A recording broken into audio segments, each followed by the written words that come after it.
Comment la Fédération des planètes unies voit la Terre? Partie 2, directive première.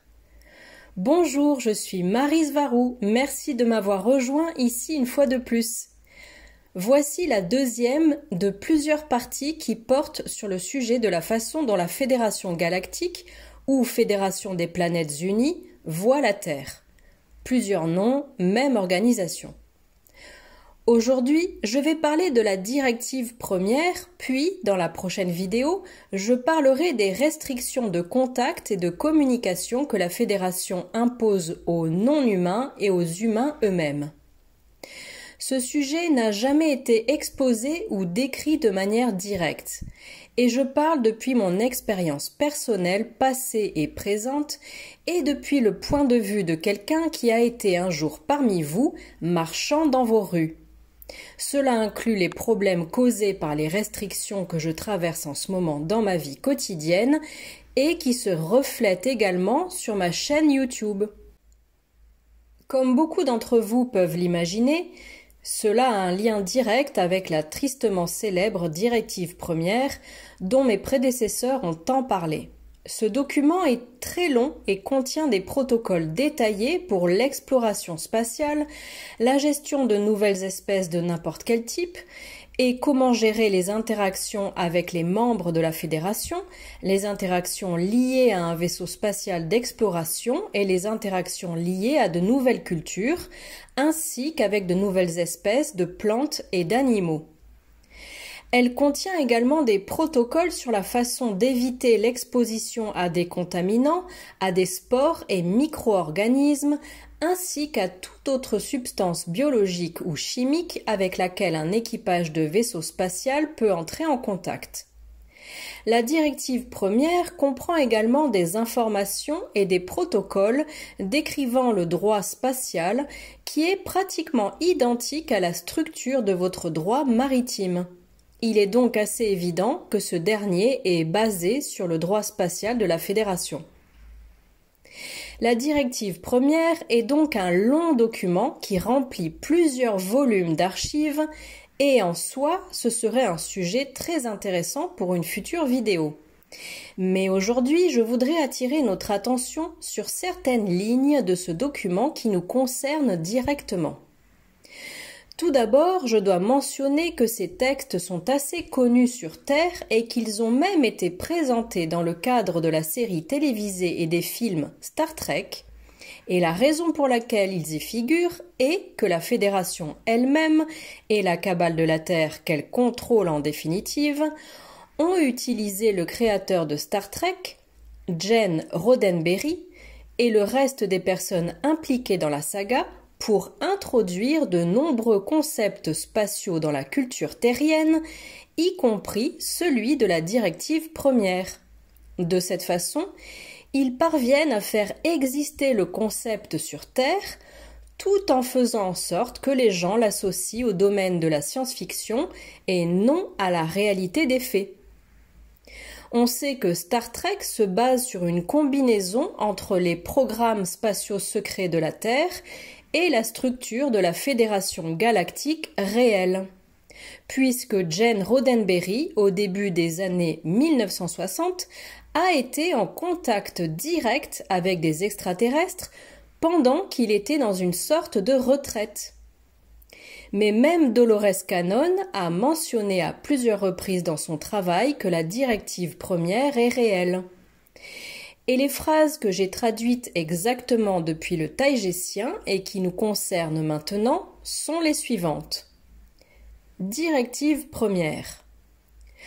Le serment le plus solennel qu'un capitaine de vaisseau spatiaux puisse faire est qu'il donnera sa vie, y compris celle de tout son équipage, plutôt que de violer la directive première. La directive première s'applique immédiatement à toutes les cultures de n'importe quelle planète qui n'ont pas encore atteint la capacité de saut dans l'hyperespace. Autrement dit, qui ne sont pas encore interstellaires. Cette directive se trouve dans les statuts de la Fédération, chapitre 1, article 2, paragraphe 7, qui stipule que Rien dans ces articles n'autorise la Fédération des Planètes Unies à intervenir dans des affaires qui relèvent essentiellement de la compétence interne de n'importe quel autre système social planétaire ou n'exige des membres qu'ils soumettent de telles affaires à un règlement en vertu des présents articles de la Fédération. Mais ce principe ne doit pas porter atteinte à l'application des mesures coercitives prévues au chapitre 6.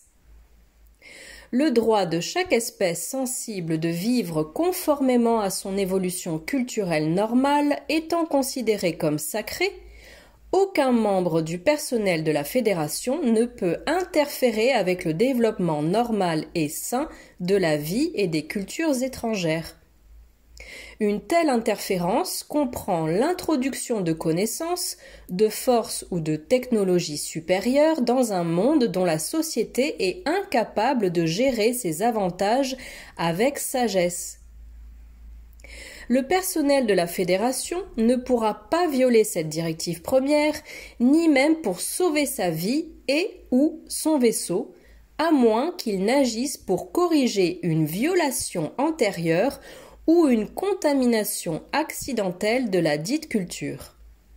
Cette directive a la priorité sur toute autre considération et elle comporte la plus haute obligation morale et éthique. En d'autres termes, la Fédération ne peut pas exposer une espèce ou une culture en évolution à une technologie que l'espèce n'a pas encore découverte ou n'est pas actuellement capable de développer. Il est interdit d'entrer en contact ou d'interférer avec des races mineures à moins qu'elles ne soient menacées par une source extérieure. Il est interdit de communiquer avec tout résident natif d'une race et d'une culture moins développée, avec tout dispositif, appareil, machine, outil, arme ou invention qui représente une amélioration par rapport à la science et à la technologie qui existent déjà sur sa planète. Il est interdit de montrer aux membres de n'importe quelle race ou culture moins développée tout type de preuves démontrant l'existence de la Fédération des Planètes Unies et de ses membres, y compris toute machinerie technologique et tout gadget de toutes sortes, qu'ils existent déjà ou qu'ils soient sur le point de se développer dans le futur, appartenant aux membres de la Fédération. Si la rumeur de leur existence s'est répandue parmi les membres de la dite race, elle devra être rapidement supprimée et dissimulée par tous les moyens qui sont à la disposition des membres de la Fédération afin de préserver, dans la mesure du possible, la progression naturelle de leur vie spirituelle et culturelle et de leur développement technologique du fait de considérer cette progression naturelle comme sacrée. Fin de mes citations sur la directive première de la Fédération. Lorsque le projet Premier Contact est apparu, vers l'année 2009, il a été approuvé par le Conseil de la Fédération à condition que le contact expérimental entre les races de la Fédération et les humains sur Terre soit obtenu en utilisant uniquement de la technologie humaine et sans jamais donner de preuves directes. Et donc, pourquoi le projet Premier Contact a-t-il été approuvé et avec quelles intentions? Il a été dit que la raison était d'évaluer le niveau d'acceptation que le public ou l'humanité aurait face à la présence d'entités non humaines autour d'elle et de préparer les humains à un contact extraterrestre direct en face à face et imminent. Bien que le projet Premier Contact ait pris fin il y a des années, certaines personnes de la Terre restent en communication avec des non-humains. En fin de compte, cela se reflète sur cette chaîne YouTube et sur d'autres chaînes de mon groupe. Bien que, concernant ma chaîne, j'insiste sur le fait qu'elle ne subit aucune interférence humaine. Mais au final, la conclusion est que les humains en général ne sont prêts pour aucun type de contact direct avec les races de la Fédération. Et c'est là que commencent les problèmes que je vois, parce que la raison pour laquelle les humains en général en tant que société ne sont pas prêts pour le contact, C'est parce que la fédération elle-même a tellement restreint les données provenant de l'extérieur de la planète que toute communication externe, dans la perception du public en général, est interprétée comme de la science-fiction ou du charlatanisme.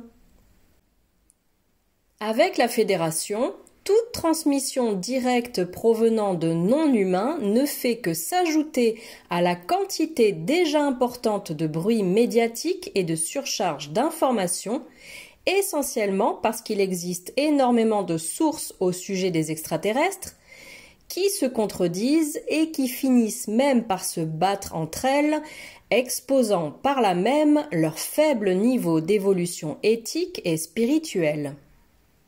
Maintenant, je dois souligner quelque chose de très ennuyeux et contre la Fédération. Remarquez comme ils font tout leur possible pour ne pas perturber la structure sociale de la Terre. Ils veulent clairement la conserver telle qu'elle est, et cela pourrait indiquer qu'ils sont coupables et complices de toutes les souffrances et de tous les problèmes de la Terre, au moins par omission d'action. Tout cela parce qu'ils prétendent vouloir suivre leur directive première que j'ai mentionnée plus haut au pied de la lettre. Ce qui fait que c'est la Fédération elle-même qui régulièrement finit par violer sa propre directive première. Et ce problème s'aggrave ici parce que la Terre est clairement sous son contrôle et sous ses ordres, ce qui signifie que la Terre n'est pas une planète avec ce qu'on appelle une race mineure se développant sans interférence extérieure et qui, par conséquent, doit être maintenue seule et isolée, comme l'affirme la directive première avec tant d'assiduité. La Fédération est directement impliquée dans toutes les politiques, dans tous les développements technologiques et dans tous les aspects de la société humaine et de sa science. Donc je considère que la directive première n'est en aucune manière appliquée sur Terre. Il ne s'agit pas de savoir si les extraterrestres existent ou non, car ils sont partout sur Terre et ils sont également impliqués dans tous les domaines de la vie.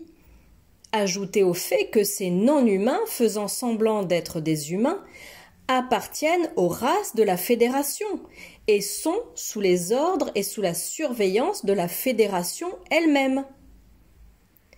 La société et la culture sur Terre sont déjà si fortement influencées par les extraterrestres que le fait de promouvoir la directive première comme quelque chose qui doit être respecté n'a tout simplement aucun sens.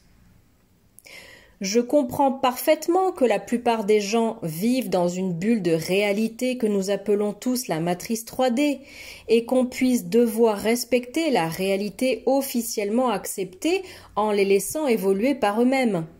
Cependant, puisque la société de la Terre est si fortement influencée par la Fédération, cette institution devrait avoir l'obligation éthique et morale de guider l'humanité, au moins de manière constructive.